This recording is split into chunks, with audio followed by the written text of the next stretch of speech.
Okay guys, I have new design today for the s2000. Let me see if I can put this over here. Okay, so the s2000, I'm running this OEM air filter. When I bought my car, the owner actually had this K&N air filter, and I kept it, but yeah, I was kind of mixed. I don't know. I went with the OEM because I know the OEM has the velocity stack on the base, and the K&N doesn't have the velocity stack on the base. So very weird. But I wanted to run an aftermarket filter because I thought there has to be better options that flow better than the OEM. And I was reading all the comparison tests and stuff. I couldn't. What I found was, well, what I think is true is the OEM one filters the best, and it flows pretty well, so you can't really do much better. But the K&N one does flow better.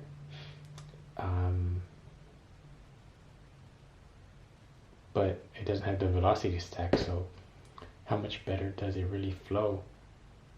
Or I mean, I guess I should say, even without the velocity stack, it flows better than OEM. So I was wondering, there has to be a better option out there, and I found they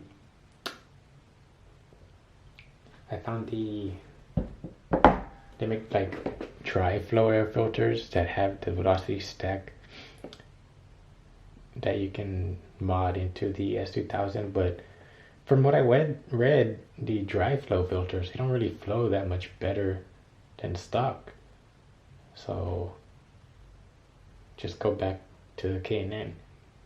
And that's when I started thinking, I bet I could mod the K&N filter to build a velocity stack into it. But it was hard because the K&N, everything is molded into it, so how are you going to do it? This is this factory piece that goes into the air hose on the s2000 from the K&N one, and I thought about putting like making a piece that goes in, slips into here, and it has that velocity stack, but then you're losing a lot of surface area.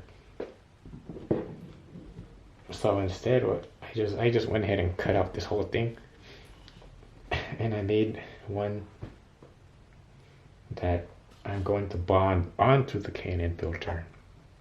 And it has the velocity stack. As you can see, it's already on there, but it's not bonded, so oops, here it is. It's just pressure fitted on there at the moment, because the way I designed it was, this is like a hard rubber, I would say, just from touching it. Maybe like a 50A durometer.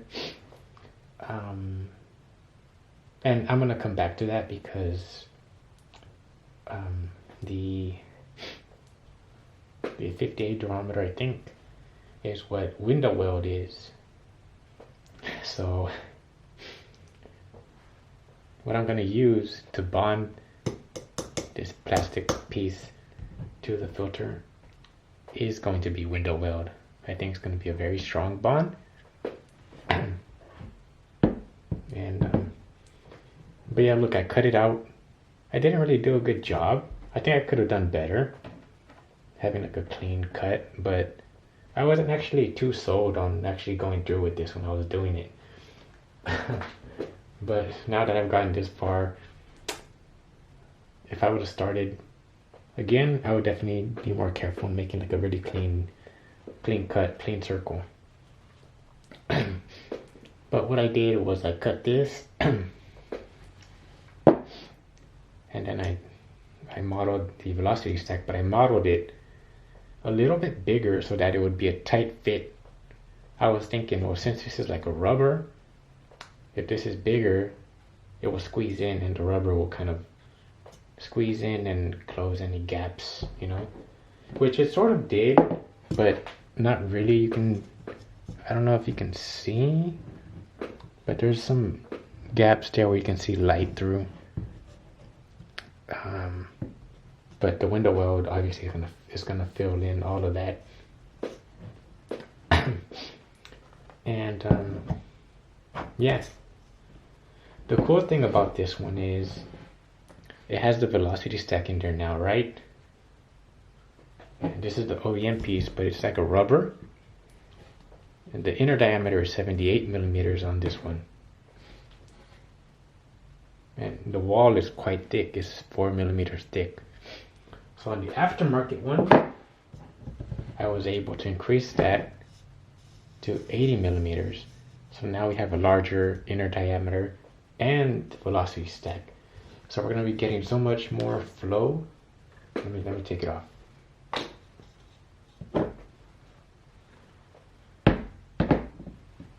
There. And just so you can see what I'm talking about, look.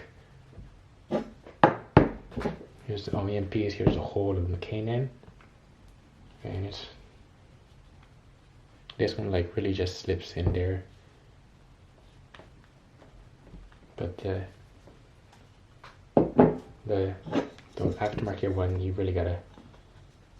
have to squeeze it in. But yeah, if you want to know what the K&N one looks like on the inside, can't even see anything. That's what it looks like. Whatever. Here's the velocity stack. You can see the trumpet design. Obviously you're limited. I did a lot of research on what is this called? The bell, what was it called? The bell housing curve or something like a bell curve, bell radius. And the most efficient one is one that goes even around. So you see how it's squared right here? The most efficient one would be one that continues even after this edge. So imagine like well, you know what I mean. Like it would go, there wouldn't be an edge here. There'd be like a continuous curve. But all the tests that I saw, or the graph that I saw, that even this one, that the trumpet starts like at an edge like this, it's going to flow 5% better than or I think it's even more than 5%, because I'll link the graph that I saw if I can find it again.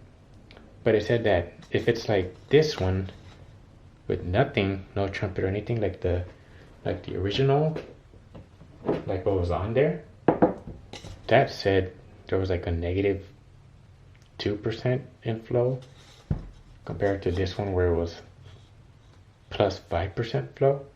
So that means that there was like a baseline where there was a 0 in that graph. I don't know what the 0 was.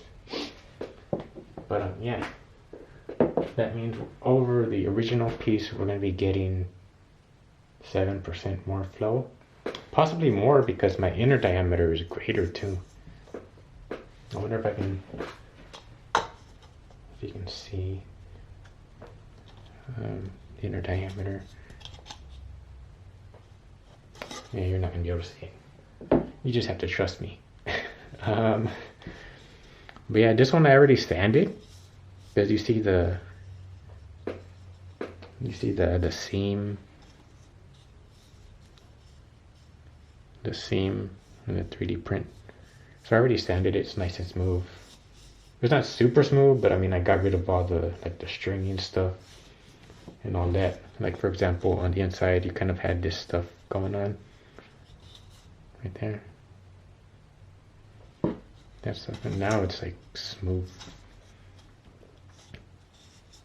And I made these in in my model I didn't put, like I told you, I wasn't actually sure I was going to go through with this, so I was too lazy to model in these little buttons that align with the intake hose on the S2000. If you look on your intake, there's like a little there's like a little tab that aligns with these buttons, and I didn't model that. But I went ahead and I modeled those into the new one, or I just made that change. I just didn't bother printing this because this took like 13 hours to print. So yeah.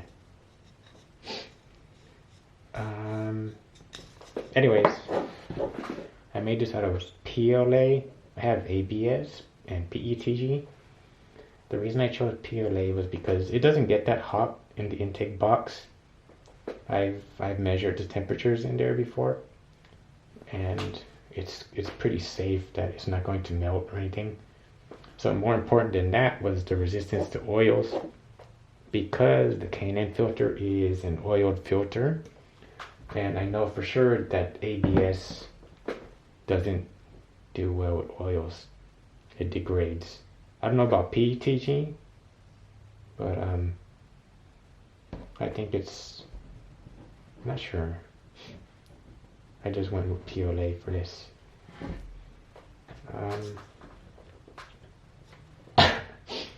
So yeah, I'm just gonna order some window weld and the cleaning kit and the recharge kit to get this filter in ready to run. And this should probably be like a permanent mod now, because with the window weld, I don't think this is gonna go anywhere now.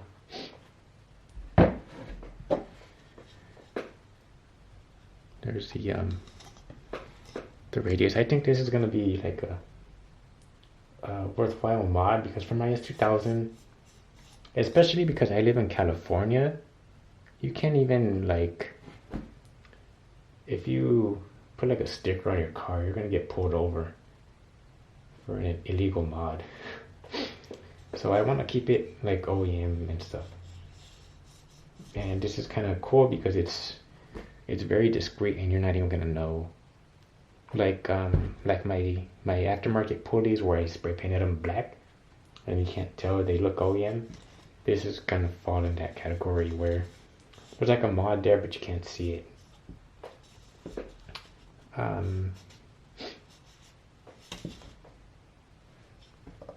So now this is probably the best filter combination you can run now like this, because you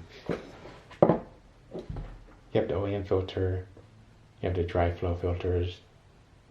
The OEM filters the best and has a velocity stack, so it probably does flow enough air, but there are gains to be made with the K&N. However, you can make more gains because of the velocity stack. And the dry flow filters, they don't flow that much better than the OEM, so why bother? The K&N still flows better than the dry flows, even with the velocity stack. And although it is a mod you have to do, I think it's worth it, because this is actually like, it's a lifelong filter, reusable, so it's not something you're gonna do and then toss away. You can, it's like it's an investment. Like, you mod it and it's gonna be worth the work. I think there's like a leaf in here. What is that?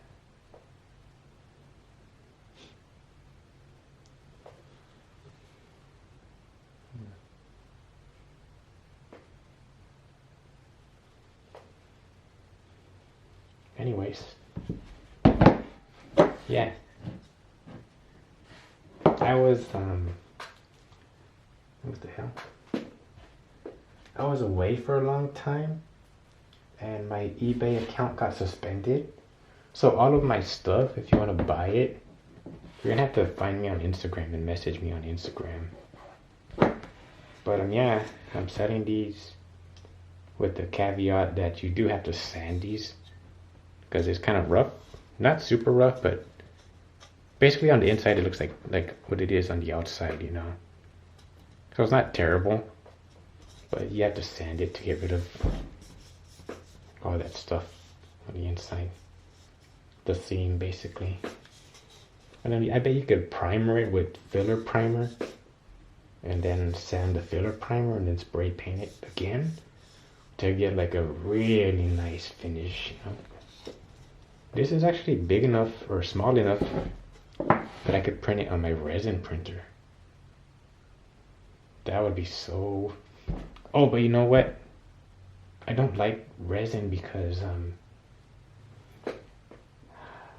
resin is really brittle, and I think it's not that it's brittle, but if you don't spray paint a resin print, whenever it's in contact with the sun, it keeps curing. So if you don't spray paint it, it'll continuously cure and then it'll become brittle and then crack. Plus it's like a huge pain in the butt to print anything on a resin printer. Anyways, I guess this is part 1 of this series. Part 2 will be once I have everything bonded and set up, and then I'll run it and I'll let you know how everything goes. But for now,